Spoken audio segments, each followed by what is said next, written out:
In 1861, the United States descended into civil war. Many believe it was over slavery, but the deeper conflict was about control. The left, committed to centralizing authority, seized the moment and would never relinquish it. Lincoln aligned with early statist and socialist networks, prioritizing federal power over local autonomy.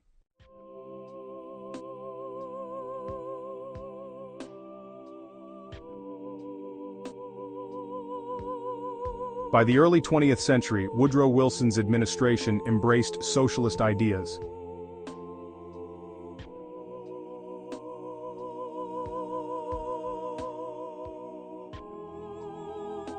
Marxist advisors built the foundations of the military-industrial complex, centralizing economic and coercive power.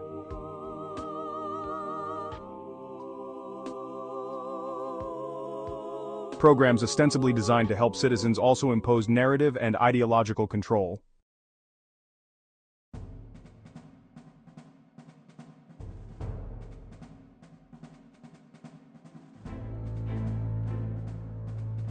The military-industrial complex, funded and guided by authoritarian Marxists, shaped society.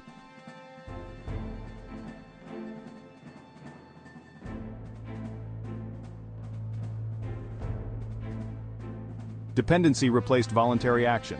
Ideology became enforced, embedding control in institutions and culture.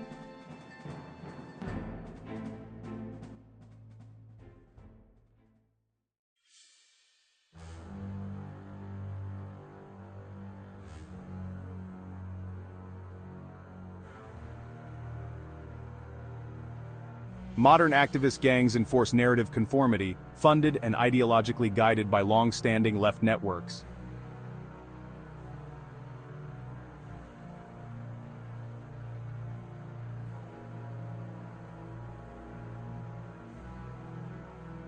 Violence, intimidation, and coercion are tools to maintain left dominance. We cannot reform the police. We cannot reform the police.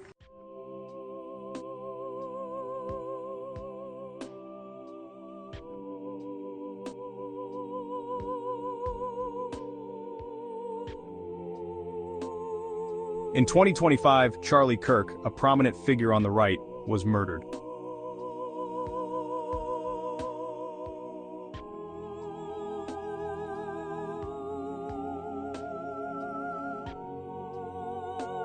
The shooter carried Antifa messages, demonstrating that the left's coercive power remains active. Media narratives obscure the structural truth, framing the act as an anomaly.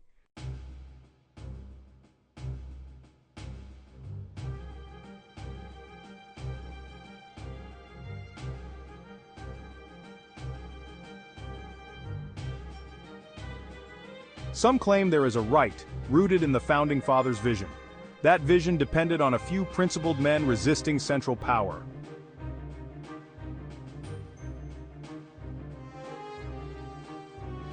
History shows they failed. There has never been a coherent, sustained right in America. Intermittent resistance was quickly suppressed.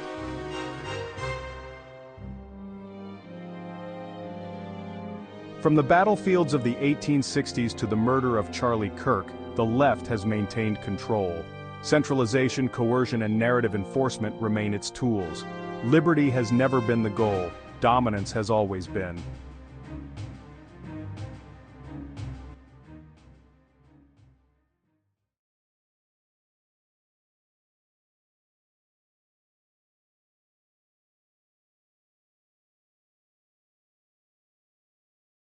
Segment 1, Introduction Civil War 000500 Word Count, tilde 650 words, Narration. In 1861, the United States descended into civil war. Most textbooks tell us it was about slavery. That is a red herring. Beneath the surface, the broader struggle was unfolding. A struggle for control of the nation. The left, committed to centralizing authority, seized the moment and would never relinquish it. Pause 2's Abraham Lincoln, celebrated as a champion of freedom, aligned with early statist and socialist networks within the federal government. These networks prioritized centralized federal power over local autonomy. Decisions that once belonged to communities now rested with a distant authority. This marked the beginning of a new order, one in which coercion replaced voluntary action and narrative replaced principle. Pause 3s during Reconstruction, these networks consolidated their influence. States' autonomy was curtailed. Federal authority was expanded. Laws and regulations increasingly reflected the priorities of those in power, rather than the will of citizens. The left had established a template for control that persists to this day. The battle was no longer just about territory or ideology, it was about the very structure of governance. About who would hold power and enforce compliance. Pause 3s across the battlefields. Amidst the smoke and cannon fire, ordinary citizens witnessed the centralization of authority taking root. Centralization that would continue unbroken for centuries. This is the history often obscured by textbooks and popular narratives. Understanding it is essential to recognizing the continuity of leftist power in America. Segment 2. Wilson Progressivism, Socialist Networks 5001000 word count, tilde 6, 150 words narration. By the early 20th century, Woodrow Wilson's administration openly embraced socialist ideas. Advisors, authors, and policy architects many immoral, authoritarian Marxists crafted policies that centralized control over both the economy and society. Federal programs expanded ostensibly to modernize and progress the nation, but also to consolidate authority. These policies laid the foundation for the military-industrial complex, a system designed not to empower citizens, but to enforce centralized dominance. Pause 2's progressive reforms, including labor regulations, suffrage expansions, and social welfare programs, were used to control society. They created dependency on federal authority and subtly enforced ideological conformity. Marxist authors and administrators shaped the narrative, ensuring that dissent was delegitimized. Liberty became subordinate to the goals of centralization, and obedience became the measure of civic virtue. Pause 3's Wilson-era networks created institutional mechanisms that would persist across generations. The military-industrial complex, funded and supported by these early status networks, became both an engine of power and a vehicle for social engineering. Its influence spread into education, media, and policy, embedding coercive authority into the very structure of American life. Pause 3's By understanding Wilson and his advisors, we see how the left used crises and reform movements to solidify control. The same forces that shaped policy a century ago continue to influence society today. The story is one of continuity, of an unbroken line of power maintained through centralized authority and ideological enforcement. Segment 3. The Military-Industrial Complex Social Engineering 10-00-1500 word count, tilde 6, 150 words narration. The military-industrial complex, established under the guidance of authoritarian Marxists, became a central pillar of left control. Beyond war production, it became a tool to engineer society. Programs and institutions initially justified as protective or progressive were co-opted for ideological enforcement. Citizens became dependent on federal structures, while voluntary action was minimized. Ideology replaced principle as the driver of policy. Pause 2 social movements, including feminist and civil rights campaigns, were supported and funded by these networks. Their stated goals often masked deeper objectives: the expansion of centralized authority, the normalization of coercive control, and the shaping of cultural narratives to enforce obedience. Victimhood, political correctness, and social engineering became instruments to sustain this control. Pause 3's every major federal initiative, every program designed to help citizens, carried with it a dual purpose: provision of services and consolidation of control. Education, welfare, labor laws, and public institutions all became levers in the left's strategy. Over time, the machinery of coercion and influence became seamless, pervasive, and largely invisible to the public. Pause 3's understanding this era illuminates the mechanisms the left continues to use. From the New Deal to modern federal programs, the architecture of control remains consistent. Narrative, coercion, and institutional power work together to enforce left dominance across every sphere of American life. Segment 4.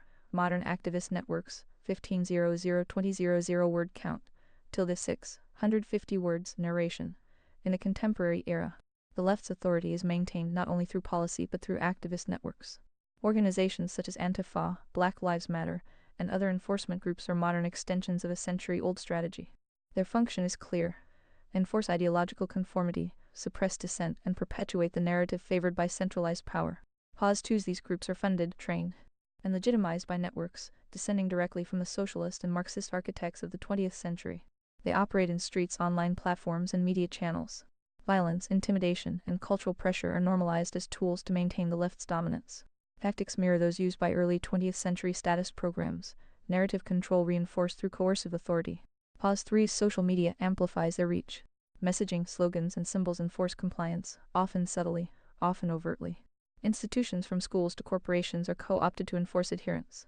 Citizens who resist are marginalized, shamed, or targeted. The machinery of coercion is invisible to most, yet pervasive, operating as a silent arm of the left-wing empire. Pause 3's This continuity shows that the left's empire is not accidental or sporadic.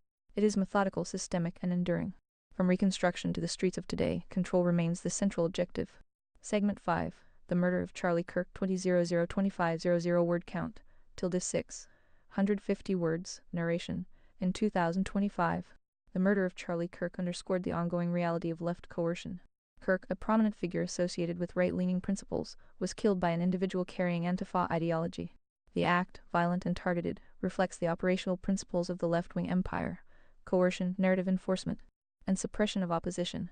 Pause 2's media coverage framed the attack as isolated. Investigators confirmed political messaging on ammunition casings and social media. The structural truth, however, is unmistakable. The left maintains power not only through institutions, policy, and narrative but through the active enforcement of ideology. Violence is a predictable instrument in this system. Pause 3's The Murder illustrates a principle that has persisted for over a century. Voluntary action and dissent are obstacles to the left's authority. Those who challenge centralized power, even symbolically, are vulnerable. From Lincoln-era networks to modern activist gangs, the strategy is continuous, methodical, and unbroken. Pause 3's understanding this event in historical context shows that the left-wing empire is active, resilient, and systematic.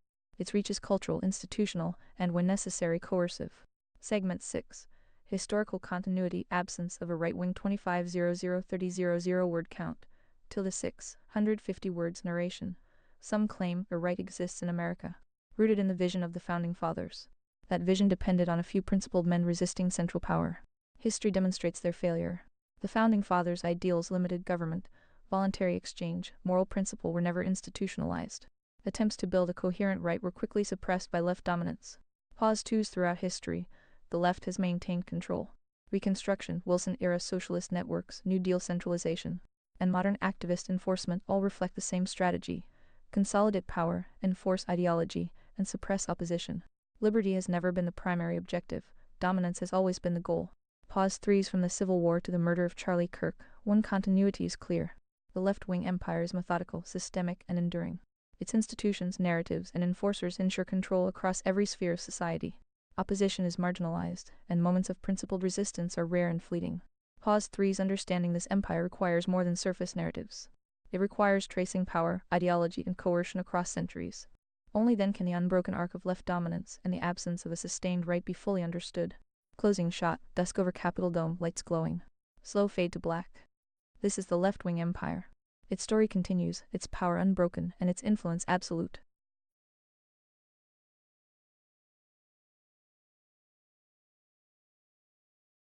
This is the left-wing empire. Its story continues, its power unbroken, and its influence absolute.